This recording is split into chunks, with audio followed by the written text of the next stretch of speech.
Hello, my name is Milena Garcia. Welcome to the No Sabo Chronicles. This is episode 3. I am here with special guest Michelle Garcia. Yes, if you remember Miss Michelle, she was in episode 2, aka my mother. We have a very exciting episode planned out for you guys today. If you like what you hear, or if you agree with anything, or if you want to give us any input on any future episodes, feel free to comment down below. Hit that like button if you enjoy what you're hearing for more weekly podcast. So, for this week's episode, kind of keeping on the food theme as we did last week, because, we were trying and testing out different candies. I figured might as well start with, obviously food is a big part of Mexican culture. Hello, I can't even think of Mexican culture without food. But then, what are the things that make the food?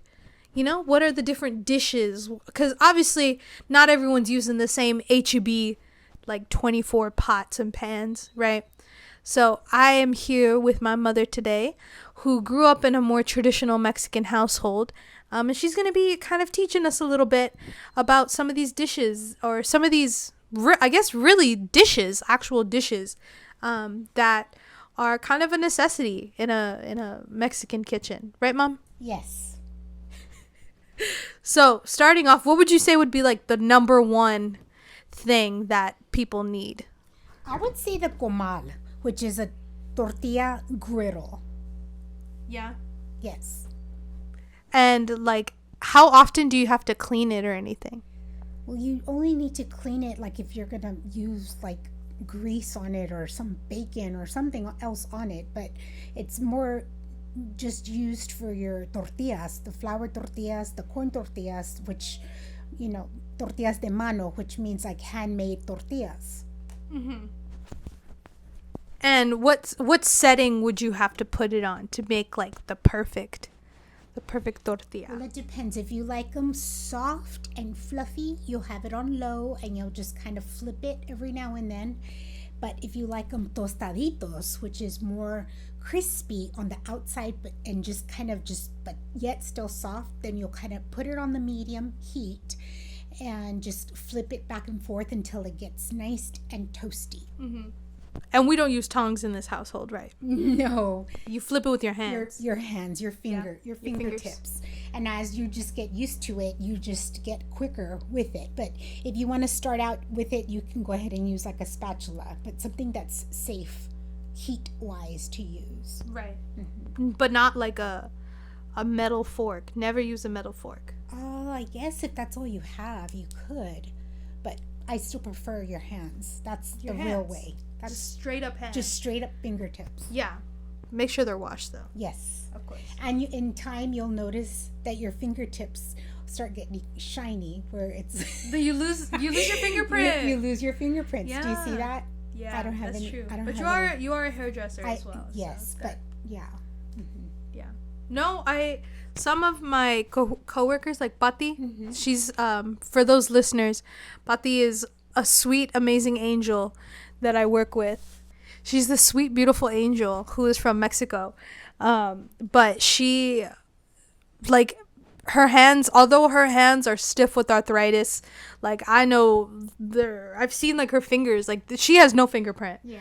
None at all. I don't, the old iPhone where you have to use a fingerprint to get in, I don't know how she did it. Yeah. That's how mine are getting as I'm getting older. Mm-hmm. Do you still have feeling in them, though? I have feeling in them, but it's, like I say, it just looks smooth right here at the tips mm-hmm. of basically the 3 fingers. That's where you grab the middle, the 3 middle fingers. Mm-hmm. Now the real debate, the real question. Yes. Flour or butter tortilla? Well, butter tortillas if you're getting them from H-E-B, but when you're going to make them de mano, which means homemade by hand, mm-hmm. The flour ones are good. But the corn are always the best because you can do the corn on the comal and do them like that. Or then later you can fry them up and make them into gorditas. That's a whole nother. That's a whole nother thing. That's a whole nother That's thing. for a whole nother episode. Yes. Okay. So that's our number one, right? Yes, that's Rank, the number rank. one because that's what you'll use on a daily. Yeah, Like, that just stays on the yes, on the on oven. the stove. Yeah, on the stove. Yeah, on the stove. And in our family, as a family of four, I'm constantly having to do tortillas, and I even use the buñuelos. I even do the buñuelos when we make tortas, and to put a little bit of mantequilla, which is butter, on the bolillos, cut them up and toast them on the comal to make your tortas. So yeah, It works every time. it works all the time. Yeah, it's basically just a big flat pan. A no, big like flat- could you just use a pan, or is it different? No, you could use a pan, but it's always nice to have a cast iron, comal. That always works the best. That's true. Cast iron is just the go-to Right. because it heats evenly and it just makes your food taste better, I think. Agreed. Agreed. Now, what would you say would be the second most important dish that someone would need? I would say the ceramic bean pot, which is called the olla de barro, the frijolera, and that's the pot that I use when I make the beans. The crock pot? No. No, the olla de barro, the clay, the orange. Oh, that one. Yes. Oh. Yes. Okay. Yes, that's the one that I use to make the beans, and it's ceramic. And again, you put it on the heat, and it just cooks evenly. And in time, it just kind of seasons within itself, and it just makes your food taste even better. So you wouldn't need to. I mean, obviously you need to clean it, but how would you Yes. clean something like that? Just with the water and a toallita, like a hand towel, and just be gentle with it. And I mean, it's not good to use soap like Dawn or anything because it's like ceramic and it's that stoneware. But I mean, if you have to, you have to. Right. To get those extra big stains out. Yes. Dawn Power Wash. Yes, That's the best kind. that's the best. Where would someone be able to get remind me what it's called? The olla de barro, Olla de barro. a frijolera, which means a pot to make beans. No, if I wanted one, where would I get one? At a Mexican market, at a meat market usually, like here in San Antonio, it's at La Michoacana, the Culebra Meat Market, Poco Loco, which is my favorite, Right. and that's over there on Ingram. And Everything is great on Ingram. yes, everything is great on Ingram. Yes. What makes like these clay pots different than like a clay pot I can get like at TJ Maxx or like a terracotta pot? For people who, you look at it, you think, oh, that's the same kind of brown terracotta. How is this one different? Well, this one is just a olla de barro, or AKA frijolera, or ceramic bean pot. They're used for a long time, and also they make your dish taste better. Usually all you need is just water, onion, a piece of garlic, and your beans, and throw it in there, and they just taste amazing. Better than a crock pot or from a can. Or any beans. Yeah. Any beans. Now you make them like from when they're like hard. Yes. When they're hard beans, Like- and yeah, I don't know what that correct term is. that's just beans. Like beans, like in a bag, Yeah, and then you you have to boil them? Question mark. Well, you have to rinse them, Right. and take out the little rocks because there's rocks in there. Oh. And you have to rinse them really good. And if I have time, I'll let them soak overnight in a bowl with water, and it just makes them plump. So then when I put them in the olla, it's like they don't take as long to cook, and then they're just more, like I say, plump. And there's not that many broken ones, and they just look more uniform. But if you make them quickly, If you make them quickly, again, you'll put them in your strainer, your colander, and go through them, rinse them out, take out the little rocks and all of that, and then, like I said, just put them in the olla. Make sure to cover it with water where it's gonna go, because the water will evaporate because those beans will absorb the water. And just throw in your onion, your garlic, your comino, and but with that comes with the next tool that is also very important. Oh, transition. Yes, into the molcajete. Uh-huh. Now with that one, you'll do your garlic, your comino, all fresh, and put it in the molcajete, and then put that into your olla. Uh-huh. Now, back to the olla. Yes. And then we'll talk about the molcajete. What's the secret to making the best beans? The secret to making the best beans, I would say soaking them overnight. And And then adding your cilantro. I mean, no, not cilantro. Bo. Your onion, your garlic, your comino, and a little bit of salt and pepper. You can put the You add chicharron to it. oh yes, the chicharrones. Yes. That makes it so good. And that you have to go to the meat market and get the big meaty chicharrones, and you cut them up and you put them in the beans. Oh, That makes it good. that makes it really good. And right when they're about to be done, like when you're going to serve them, chop up some cilantro, throw it in, stir it, let it heat up for like 5-10 minutes, and it's ready to serve. That sounds so good. You Now do I your want tortillas. Now you do your tortillas on your comal, and let's go. There you Yeah, go. vamos. Vamos. Now I want beans. So, I guess now we're done with the olla. Switching to the molcajete. For those who might not know what this one is, it's a bowl, and then there's this rock that's kind of shaped like an avocado or a pear, and you kind of use that you put whatever thing that you want in the bowl, in the molcajete, and you mush it with that rock. Almost, You pulverize. yes, the- pulverize. the- Pulverize, I guess, is the better term. The spices. Yes. You pulverize it until it's mushy or to the consistency that you want. And it just gives you that perfect texture, that perfect. And how is that different than, like, let's say someone just throws all their food into like a blender or a food processor? Yeah, but with that one, it's made out of that lava stone. And again, within time, the seasons just kind of make it better. And you just kind of get a little bit more and more. It's like the molcajete that I use, the little black one, that used to belong to my momo. And that one, that goes way back. And it's like, you smell it, and you can smell the spices. You can feel it in the rock of the hand part. And it just makes the spices so much better. And that's something that I think is so cool too, because you can pass it down. Yes. Not saying that you're going to pass it down to me or Braylon, but to like our kids or to your great grandkids or something like that. I think that's something. And just in time, like I say, it gets Until it becomes better. a little rock. Yeah, because it is kind of worn on the inside. You can see how from when my grandma used to use it, and then now I use it. And with that also, you never want to put soap. No. Again, you just rinse it out with water and just let it be. It's like a cast iron skillet. Yes. Like you can't. No. I mean, you can, but like you really Right. can't. Right.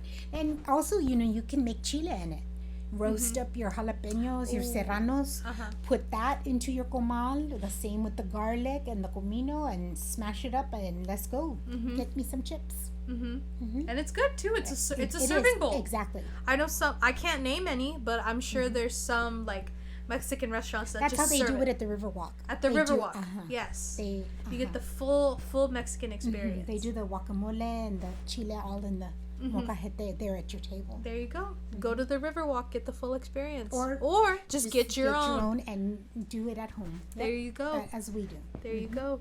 Now obviously we've gone through the comal, the olla de barro, we've gone through the molcajete. Are there any other dishes that you find or that you can think of or that you know of that like let's say I'm gonna go get my own house or my own apartment. Like I need this in my kitchen, you know? Yes. I would say another thing to invest in is like a tamal steamer stock pot. And with that, it's like a big 14 quart or something stock pot. And with that, it has that inner circle that when you would make the tamales when you stand them up when you steam them. But you can also use that pot, take Just out a big pot. It's a big pot. Everybody needs a big pot. No, for real. Yeah, you can take the steamer part out and use the pot to make menudo, pozole, or if you're gonna make beans, you need a lot of beans for something. You can use that same stock pot. Olla de barro is too small. It's too small.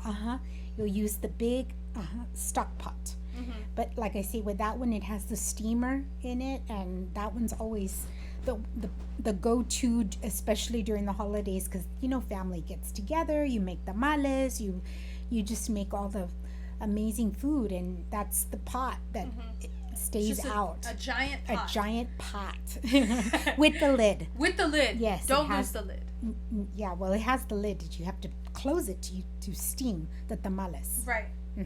Right. I know we have a big pot. Yes. We also make fun of my grandfather, Pop. We make fun of Pop for his pot because his pot is like, we can fit like 3 toddlers in it. It's so big. Yes. It's so big, and there's only like 5 or 6 of us eating, and he makes this giant pot.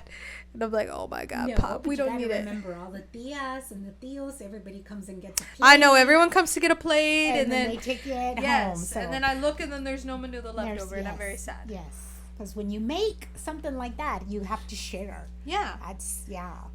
I think that's a big theme within, Mexican traditions, Yes. And food, like just sharing, and that's family time. Hence why, like, you look at all of these dishes, if you were to go buy one, they're all ginormous because it's supposed to be for a big family. Are you gonna cry? Yes. Why? Because it's just a beautiful thing. It's beautiful to make something like that. You pour in like your love into the dish, and you just serve it, and the family just gets so happy. Yeah. I know I feel like that's one of like my love languages. I love cooking and sharing and seeing people's reactions, and just and then just talking, and chisme around the table while we're eating, and it's just a labor of love. Yeah. And I love that's being in the kitchen like that. It's great. And that's something you grew up with Momo as well. Because every story you tell me, she's in the kitchen. She's always in the kitchen. Yeah. And it's like she wouldn't even ask, like, oh, voy a hacer pollo, a little, like chicken or something. Like, no, you just would show up, and there was frijoles and pollo and tortilla. Everything was done. Like, every day there was enough to feed the neighbors. Yeah, every day. And then I took a lot of time being raised at my grandparents' house, that I would help her. And that's how, like, I remember how to use all these tools and recipes and all of that, because she taught me. Yeah. And you're writing these down to teach me and Braylon. It's so hard because you can't really write down, a little bit of psh, you measure with your heart. Exactly. That's funny. No, I saw a video. I think I sent it to you. I don't remember. It was a funny TikTok, and it was like when you finally take your mom's recipe that says measure with your heart, and you get it just right. Yep. And it was like, yeah, praise the Lord. Like, it was so funny. Oh my God, I can't stop laughing. Yes. That's how I feel when I get it just right. Sometimes I do, sometimes I don't. Yeah. Well, I'm glad that we can share this together. And, me too. And that one day you can take over, because you have a lot of the talent of the baking. That's true. And I am a baker, for those who don't know. Yeah, and your pan de polvo that you make. It is. Especially during Christmas, that's what we all look forward to. That's very true. I'm the baker. I'm with someone who's the cook. Yes. So it's a cook and a baker, so it's a perfect match. Perfect. Yeah. Well, that is all I have for today. Thank you again, Mom, so much for being a part of this episode once again. We love having you on here. Thank you. I love being a part of it too. And sharing and growing of our cultura. Exactly. Yes. Exactly. Yes. Exactly. Never be afraid to be who you are in your roots and grow. Exactly. Yes. That's what we're learning. Spread it all. Spread out. your culture, spread your Yes. love, Yes. spread everything. It's beautiful. No, it is. I agree. It is very beautiful. I said you're in a taco cat. She's wearing a Taco Cat shirt. Well, it looks like a Dora. Oh. You know, backwards, it still spells Taco Cat backwards still spells Taco Cat. It does. Wow. We learned 2 lessons today. Well, thank you again, Mom, so much for being on this episode. If you like what you heard, feel free to smash that like button. Leave a comment down below what you feel like is the most important Mexican dish. Subscribe for weekly episodes, and I will see you next week.